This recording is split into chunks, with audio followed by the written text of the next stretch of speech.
And Pakistan के और बहुत सारे देशों के साथ भी अच्छे रिलेशनशिप है। According to this article Pakistan pariah state बनते जा रहा था, बट ऐसा तो आज के डेट में बिल्कुल भी नहीं है। सबसे पहले तो चाइना और पाकिस्तान के बहुत ही अच्छे रिलेशनशिप है, उस टॉपिक पर तो हमने एक वीडियो भी बनाया है, उसको चेकआउट कर सकते हो। साथ में 3 ऐसे देश थे जिन्होंने खुलकर आकर पाकिस्तान को सपोर्ट किया था ड्यूरिंग ऑपरेशन सिंदूर, चाइना, टर्की, अजरबैजान। इंडिया को किसने आके किया था? देखो, बहुत सारे लोगों को मिसकंसेप्शन है, मैं आज क्लियर करना चाहता हूं। बहुत लोग कहते हैं कि इजराइल ने आके खुलकर सपोर्ट किया था इंडिया को। नहीं, इजराइल ने जो स्टेटमेंट दी थी आप देख लो, उन्होंने बोला था हम कंडेम करते हैं टेररिज्म को। उन्होंने पाकिस्तान को कंडेम नहीं किया एंड खुलकर आकर इंडिया को तो बिल्कुल नहीं सपोर्ट किया। पाकिस्तान का डिफेंस पैक्ट है सऊदी अरेबिया के साथ एंड ईरान के साथ अभी तो इतने अच्छे रिलेशनशिप हैं कि रिकॉर्ड नंबर ऑफ शिप्स अगर किसी देश की निकली हैं थ्रू स्ट्रेट ऑफ हॉर्मूज तो वो पाकिस्तान की है। एंड चाइना पाकिस्तान के रिलेशनशिप होने का चाइना को भी भरपूर फायदा मिल रहा है। सीपेक का तो पार्ट है ही है पाकिस्तान। साथ ही में चाइना के जो JF-17 जेट्स हैं जो पाकिस्तान और चाइना इकट्ठे बनाते हैं, पाकिस्तान ने बहुत ही अच्छा काम किया उनको बेचने के लिए। देखो, ऑपरेशन सिंदूर के बाद तो काफी वाहवाही हो ही गई थी इन जेट्स की। तो आज के डेट में अजरबैजान ले चुका है, नाइजीरिया ले चुका है, म्यांमार ले चुका है वो जेट्स। एंड अब आगे प्लान्स हैं कि इराक भी लेगा, बांग्लादेश, इंडोनेशिया, सऊदी अरेबिया और लिबिया। साथ ही साथ यूनाइटेड किंगडम के साथ भी अच्छे रिलेशनशिप हो गए हैं पाकिस्तान के। एक फ्री ट्रेड डील उनकी साइन होने वाली है। एंड देखो, ये बात तो बहुत जरूरी है, पूरे दुनिया भर के जितने भी वर्ल्ड लीडर्स हैं ना, वो पाकिस्तान से बात करना चाहते हैं कि भाई एग्जैक्टली हो क्या रहा है, ये जो नेगोशिएशंस चल रही है उसमें क्या हो रहा है। क्योंकि हर कोई चाहता है कि ये जो स्ट्रेट ऑफ हॉर्मूज है वो खुल जाए, ये जो इकोनॉमिक पेन इतना चल रहा है एंड जो आगे आ सकता है वो भी रुक जाए। तो उसमें भाई apart from America and Iran सबसे बेहतरीन इंफॉर्मेशन किसके पास होगी? पाकिस्तान के पास होगी। ऐसे ही जापानीज प्राइम मिनिस्टर ने बात की थी पाकिस्तान के प्राइम मिनिस्टर शहबाज शरीफ से।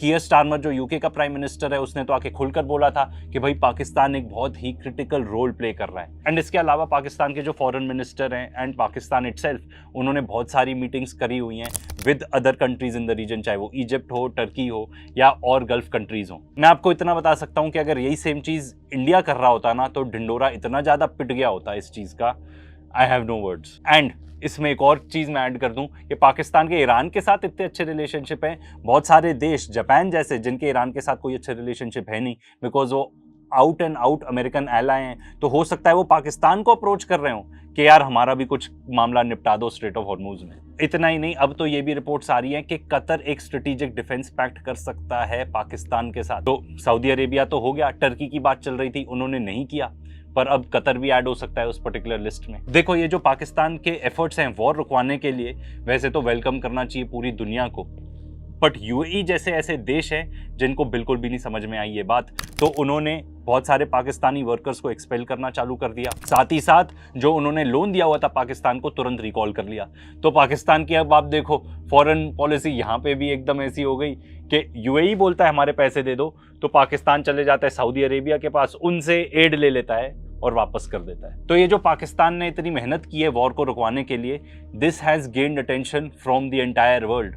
अब ये इंडिया को कैसे अफेक्ट करता है? देखो, सबसे पहले तो जो पाकिस्तान का स्टांस रहा है ऑन कश्मीर एंड अब तो लद्दाख, वो और ज्यादा स्ट्रांग बन गया है। देखो, कश्मीर तो ऑलरेडी डिस्प्यूटेड था ही, अब पाकिस्तान ने स्टेटमेंट्स देनी चालू कर दी हैं ऑन लद्दाख। तो होता यह है कि इंडिया ने कुछ नई डिस्ट्रिक्ट्स क्रिएट करी लद्दाख के अंदर, जिस पर पाकिस्तानी फॉरेन ऑफिस ने अपनी स्टेटमेंट्स दी हैं। एंड देखो, वो ये सब इसलिए खुल के इतना ज्यादा कर पा रहे हैं क्योंकि चाइना का फुल सपोर्ट है उनके पास एंड चाइना भी उसको डिस्प्यूटेड टेरिटरी मानता है। पाकिस्तान की पार्ट है एससीओ का, शंघाई कॉर्पोरेशन ऑर्गेनाइजेशन का। इनफैक्ट इंडिया और पाकिस्तान दोनों जून 2017 में ऑफिशियली फुल मेंबर बन जाते हैं एससीओ के। एंड आई बिलीव पाकिस्तान ना जो न्यू वर्ल्ड ऑर्डर जो बनने वाला है, जो स्पेशली इस वॉर के बाद, हो सकता है ये वॉर और लंबा चले एंड अमेरिका वैसा सुपर पावर नहीं रहेगा जैसा वो रहा है आज तक। डॉलर भी बहुत ज़्यादा डिक्लाइन हो जाएगा, डॉलर नहीं रहेगा रिजर्व करेंसी। इसके बारे में तो हम आपको पहले भी बता चुके हैं, क्योंकि ये एक लॉ ऑफ फिजिक्स है, ऐसा होता ही है, होना ही है ऐसा। तो जो पाकिस्तान की लीडरशिप है वो इस बात को अच्छे से समझती है, उन्होंने ट्रंप को अच्छे से सेट कर रखा है, ठीक है, उससे तो अच्छे रिलेशनशिप है ही। एज अ रिजल्ट अमेरिका के साथ अच्छे रिलेशनशिप है, चाइना के साथ तो बहुत बढ़िया है ही है रिलेशनशिप। 80% ऑफ मिलिट्री इक्विपमेंट जो पाकिस्तान के पास है वो चाइना से आता है। अब तो रशिया के साथ भी अच्छा खासा रिलेशनशिप है, क्योंकि पाकिस्तान और रशिया बात करते हैं कि भाई सिक्योरिटी आर्किटेक्चर कैसा होना चाहिए एशिया में, तो भाई वहां की लीडरशिप तो अच्छे से समझती है आने वाला टाइम कैसे होने वाला है।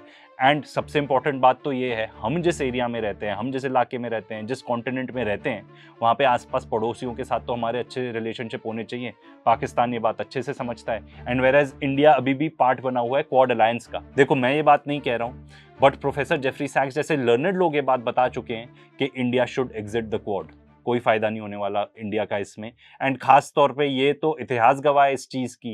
एंड अभी जो ईरान वॉर में हुआ, हमने उसमें और देख लिया कि अमेरिका अपने एलाइज को कैसे ट्रीट करता है। पाकिस्तान न्यू वर्ल्ड ऑर्डर समझता है and it may become a part of BRICS. In fact अभी इंडिया ही ऑब्जेक्शन रेज करता है कि नहीं, Pakistan should not be a full member of BRICS. China and Russia चाहते हैं कि नहीं, इट शुड बी। एंड अगर देखा जाए आज के डेट में सबसे नॉन अलाइंड मेंबर ब्रिक्स का इंडिया ही है। जब ब्रिक्स करेंसी की बात होती है तो इंडिया कहता है वो अनरियलिस्टिक है। जब BRICS war games carry out होती है जहां पे बहुत सारे कंट्रीज अपनी शिप्स भेजते हैं, ठीक है, उसमें पार्टिसिपेट करने के लिए, देखो ये कैरी आउट हुआ था साउथ अफ्रीका के अंदर। कई ऐसी कंट्रीज है जैसे कि ब्राजील, इजिप्ट, इंडोनेशिया, इथोपिया, जिन्होंने एक्चुअली ड्रिल्स में पार्टिसिपेट नहीं किया था, पर वो कम से कम एज ऑब्जर्वर्स तो थे।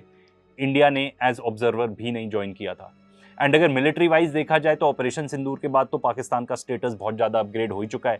लोग उनको बहुत ज़्यादा सीरियसली लेने लगे हैं, बिकॉज दे कैन सी कि पाकिस्तान की जो मिलिट्री माइट है वो अगर इंडिया को टेक ऑन कर सकती है तो that means it is a regional power. देखो हम भले ही जो क्लेम करते रहें कि हमने उनके 11 जहाज गिरा दिए, ये वो, मैटर ये करता है कि इंटरनेशनल ओपिनियन क्या है। एंड यूएस के पैनल की रिपोर्ट आ चुकी है जिसमें वो कह रहे हैं कि पाकिस्तान को ज़्यादा सक्सेस मिला था। एंड वो ये भी बता रहे हैं कि चाइना फुल फ्लेजेड इन्वॉल्व था। एंड अब तो चाइना ने खुद ही अग्री कर लिया है कि उनके इंजीनियर्स तक एकदम मौजूद थे पाकिस्तानीज के साथ फुल फ्लेजेड सपोर्ट देने के लिए। उनके टेक्नीशियंस ने साइड बाय साइड पाकिस्तान के साथ वर्क किया है। एंड वो ये भी बता रहे हैं कि फुल फ्लेजेड हेल्प थी साथ में इंडिया के जो राफेल जेट्स हैं उनको गिराने के लिए। एंड देखो सिंपल बात है, चाइना क्यों नहीं करेगा हेल्प, क्योंकि इसी का नतीजा है कि अब चाइनीज जेट्स काफ़ी बिकने लगे हैं मार्केट में। एंड जिस चीज़ में अमेरिका सबसे आगे था अपने डिफेंस प्रोडक्ट्स बेचने में, उसमें चाइना अब एक्चुअली कंपटीशन देगा, अच्छा खासा कंपटीशन देगा अमेरिका को, स्पेशली क्योंकि अब जो हमने ईरान वॉर के अंदर देख लिया है कि चाइना किस तरीके से पीछे ही रह के इतनी ज़्यादा हेल्प कर देता है अपने पार्टनर्स को कि उसको वॉर में अपने असली कार्ड्स दिखाने की जरूरत ही नहीं है। एंड देखो अब आप में से बहुत सारे लोग इस टाइप के कमेंट करोगे, इंडिया में तो आदि हैं, अब इसमें से कितने बॉट्स हैं कितने असली लोग हैं ये नहीं पता। बहुत लोग बोलेंगे तो फिर पाकिस्तान चले जाओ ये वो। तो भाई जो इस टाइप की जनता है, ये वीडियो स्पेशली आप लोगों के लिए ही है, क्योंकि आपको इतना चूरन खिलाया गया है, हेट का इतनी ज़्यादा नफरत भर दी गई है कि आपको और कोई इमोशन समझ ही नहीं आता। Hate against a certain country, hate against a certain community, कोई सेंस ऑफ लॉजिक नहीं बचा है, कोई इंटेलिजेंस नहीं बची है, आपकी अकल चरने गई है एकदम घास। एंड यही एग्जैक्टली चीज़ है जो इस देश को ना पीछे धकेल रही है।